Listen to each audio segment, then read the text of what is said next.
orang saya ambil dari sini sampai nunggu diberangkatkan. Lamaran itu KTP, AT, kakak, semuanya lengkap. Udah siap paspor itu. Ke sana diarahkan sebagai PSK. Perhatikan lebih intensif memang, terutama lewat sosial media ya, lewat Facebook, lewat IG. Dan di sini terjadi hengki-pengki ya dari sebuah proses abuse of power.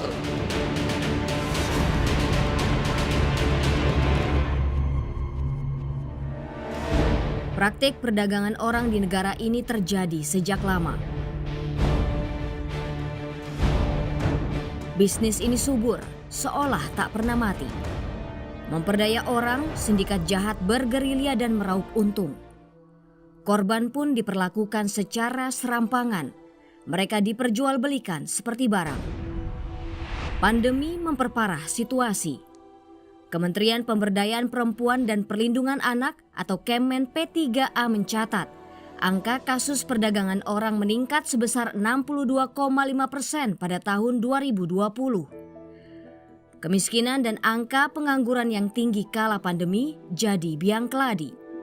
Di masa pandemi COVID-19 ini banyak sekali yang terkena misalnya pemutusan hubungan kerja, pemberhentian sementara, dan harus menunggu di rumah tanpa adanya imbalan atau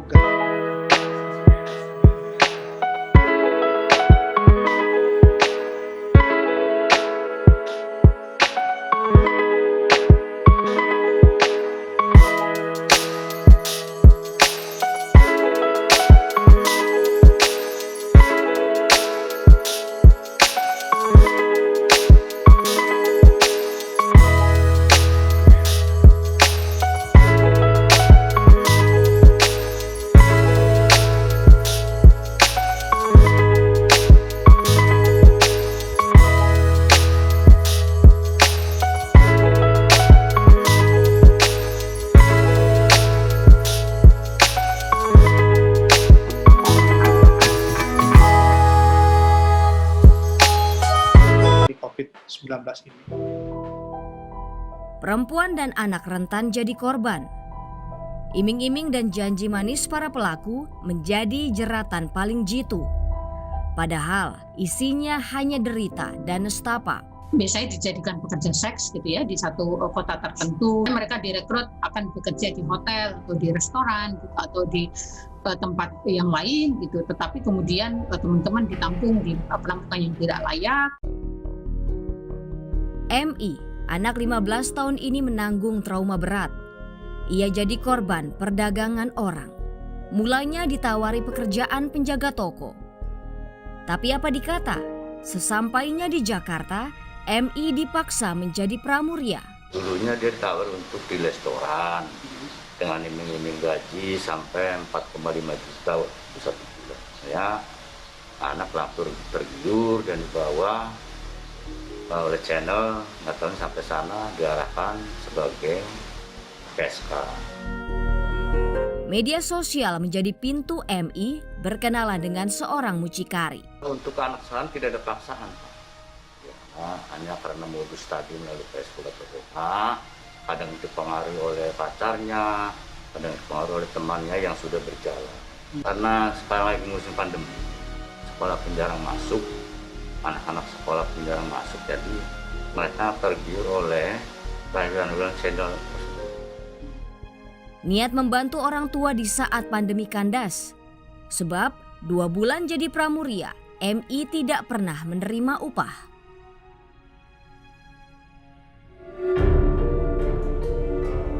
Senasib dengan MI, IA mesti menelan pahit luka karena terpaksa menjadi pramuria sedari remaja.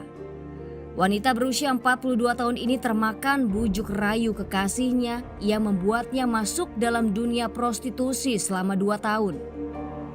Ya karena dasar cinta itu, Mbak. Karena dasar sayang gitu loh. Karena saya takut ditinggal dia, khawatir. Jadi ya saya ikutin maunya. Tapi saya nggak bisa dandan, nggak bisa pakai make up, Mbak. didandanin, dipakein baju yang seksi-seksi itu. Dia suruh nemenin tamu, suruh ngelayanin gitu. IA mendapat eksploitasi dan kekerasan. Bahkan kerap dihantui rasa bingung pada kehidupan yang sedang dilakoni. Harus melek sampai pagi. Jam 2, Mbak. Misalkan ini sampai jam 2 malam baru bisa tidur. Ibaratnya emang dituntut juga harus dapat tamu, harus ngelayanin tamu, nemenin.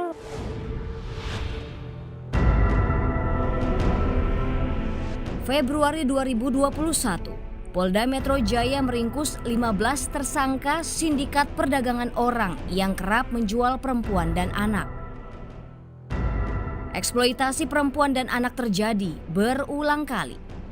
Tahun ke tahun, kasus muncul dengan beragam modus. Tak pernah jera, sindikat perdagangan orang terus mencari mangsa. Bentuk perdagangan orang beragam, yakni perdagangan orang, eksploitasi seks komersil, eksploitasi perbudakan domestik, kerja paksa, perkawinan paksa, penculikan anak, perdagangan anak termasuk adopsi ilegal. Rayuan hadir dengan berbagai cara supaya korban masuk dalam jebakan trafficker atau para pedagang manusia. Padahal sekali terjerat, korban bakal sulit keluar dari cengkraman para sindikat. Meski Korps Bayangkara sudah menindak tegas pelaku perdagangan orang, tapi toh praktik human trafficking masih nyata ada di Indonesia. Lamaran itu KTP, ATP, KK, semuanya lengkap. Udah siap paspor itu.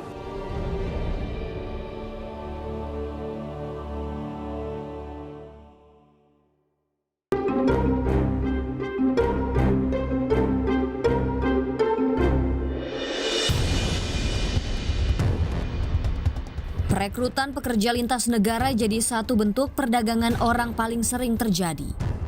April 2020 hingga 2021, Badan Perlindungan Pekerja Migran Indonesia melakukan 17 kali penggerebekan.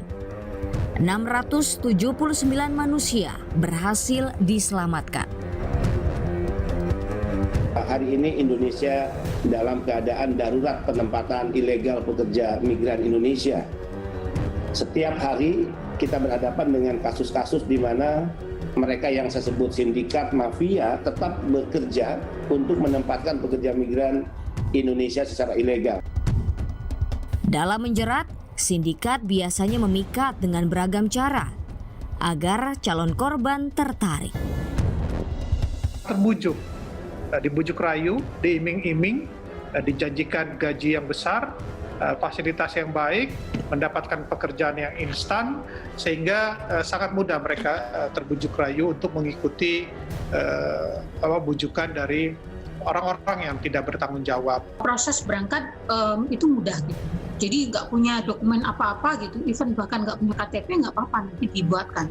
Jadi KTP, KK, paspor itu dibuat dengan data yang palsu. Cara yang digunakan sindikat perdagangan orang semakin berkembang. Media sosial jadi salah satu upaya untuk menarik calon tenaga kerja secara ilegal. Kan lebih intensif memang, terutama lewat sosial media ya, lewat Facebook, lewat IG maupun sosial media yang lain gitu, menawar pekerjaan, gaji tinggi gitu. Sudah menempatkan tetapi ke negara yang masih sangat terbatas. Tim Berkas Kompas menelusuri lowongan kerja yang berseliweran di dunia maya. Satu akun yang kami jelajahi menyodorkan tawaran menggiurkan.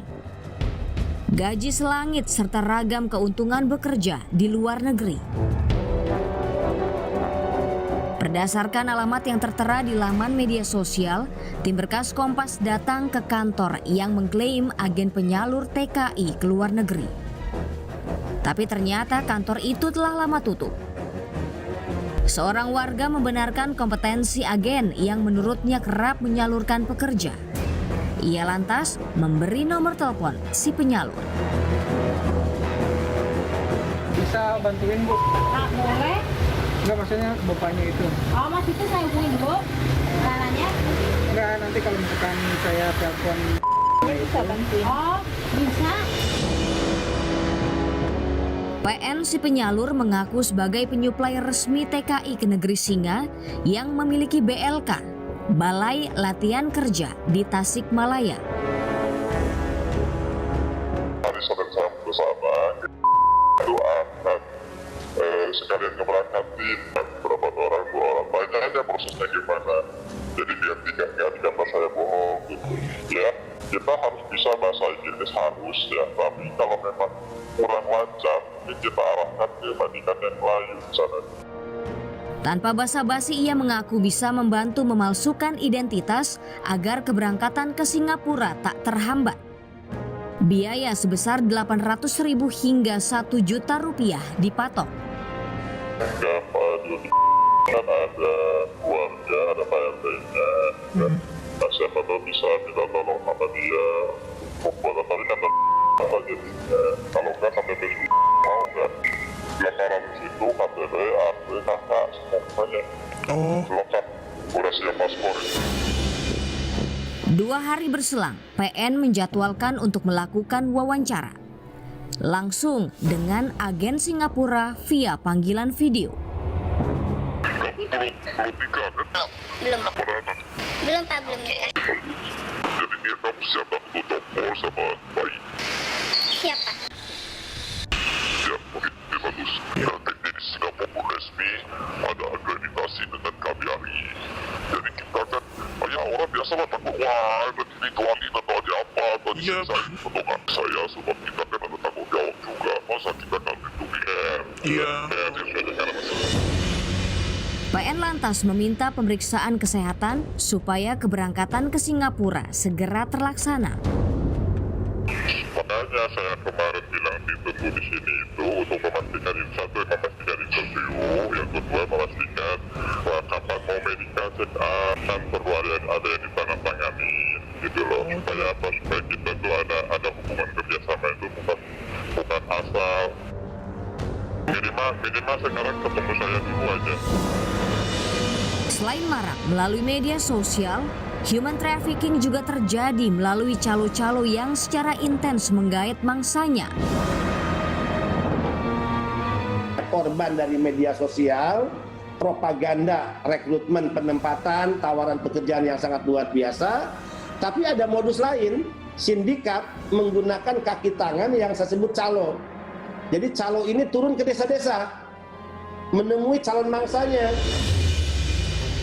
Salah satunya HI yang kami hubungi melalui sambungan telepon. Ia adalah Tekong alias calo yang mencari calon pekerja untuk kemudian disalurkan ke agen ilegal. Menjalani profesi ini sejak 2005, HI baru saja memberangkatkan 2 tenaga kerja ke Malaysia akhir Desember lalu. Ya, dari di daerah-daerah, di kampung-kampung, terus nanti ada petugas lain lagi yang tugasnya merekrut sampai dengan pengiriman itu. Ya, yang ilegal kan sekarang orang hanya dia ambil dari sini sampai langsung diberangkatkan.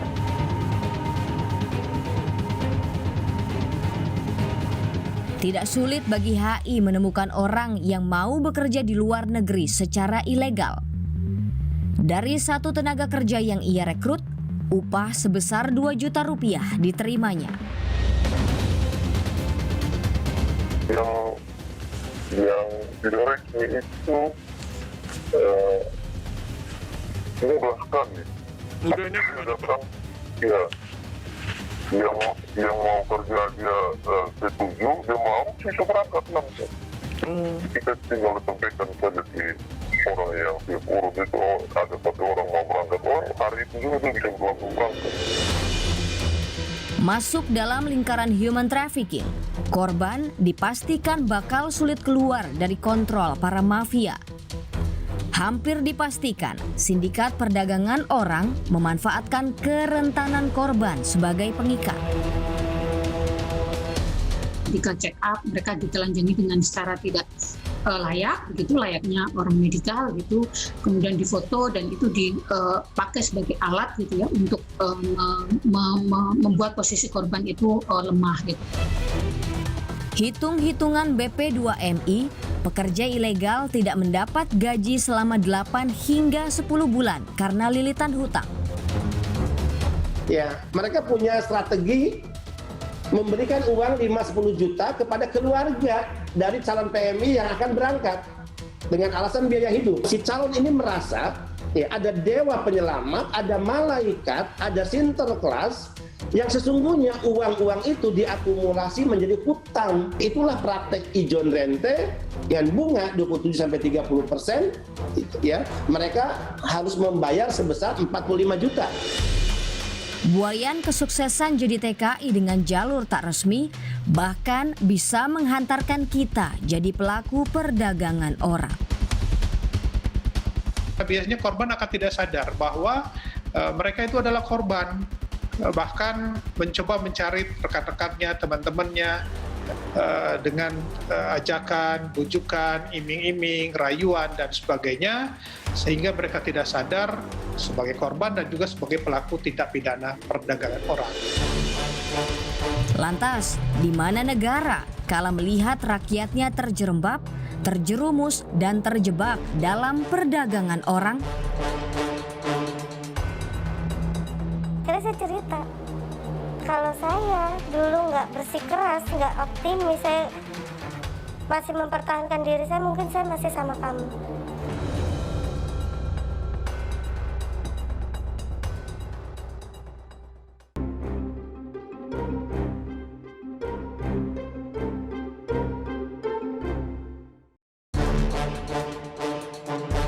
Seiring meningkatnya kasus tindak pidana perdagangan orang, pengejaran terhadap sindikatnya gencar dilakukan.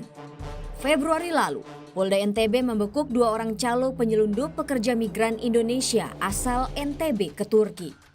Para tekong ini menawari korban bekerja di Abu Dhabi dengan gaji 4 juta rupiah per bulan. Tapi pekerja malah dikirim ke Turki. Bergabung dengan ratusan pekerja lain di kantor agensi untuk disiapkan jadi asisten rumah tangga. Dari satu pekerja yang berangkat, para tekong ini mengantongi upah puluhan juta rupiah. Penuh iming-iming, tergesa-gesa dan tanpa melewati prosedur resmi, jelas merupakan buayan khas sindikat perdagangan orang. Perbudakan modern menanti para pekerja yang mengikuti prosedur tak resmi.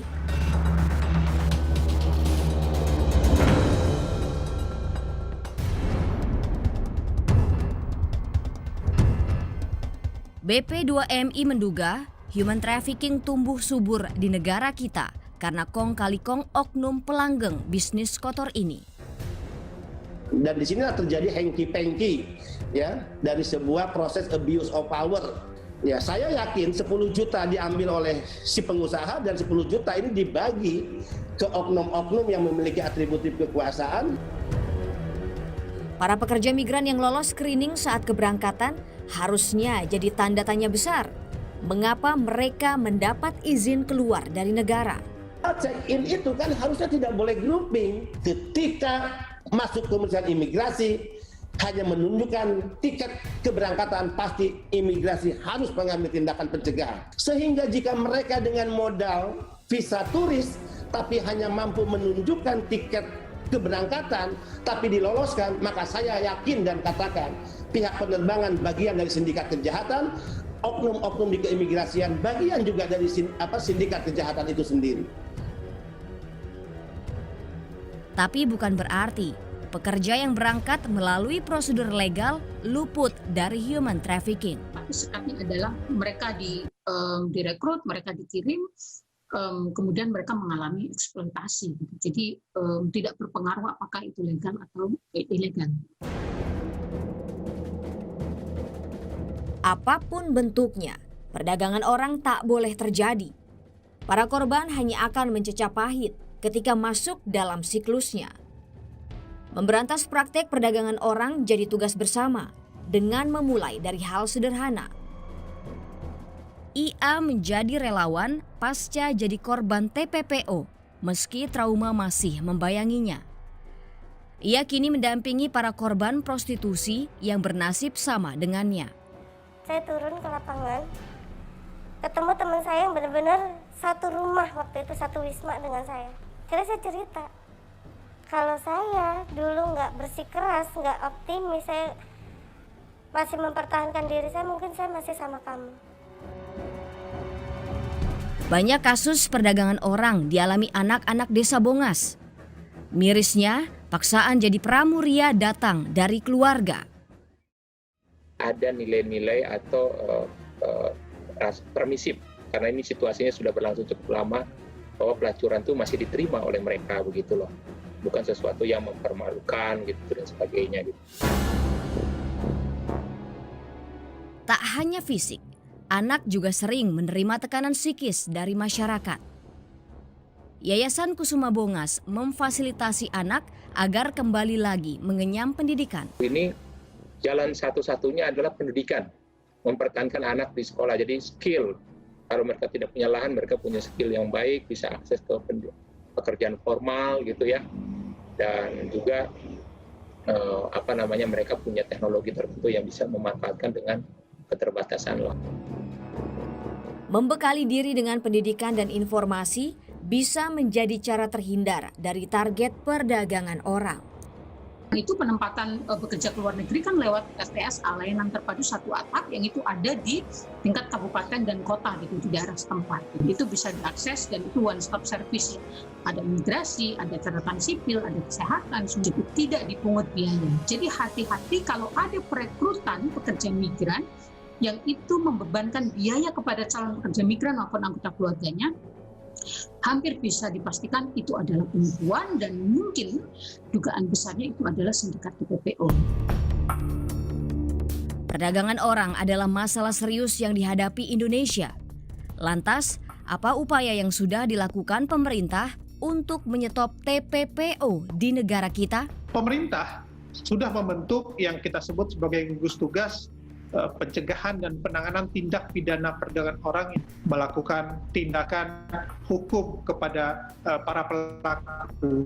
5 tahun terakhir juga di dalam laporan gugus tugas pencegahan dan penanganan tindak pidana perdagangan orang, hampir sekitar 700 lebih pelaku telah diambil tindakan hukum dan dijatuhi hukuman. Kolaborasi antar lini mesti terjalin baik, sehingga sindikat jahat tidak mampu lagi menjebak dan menjerat.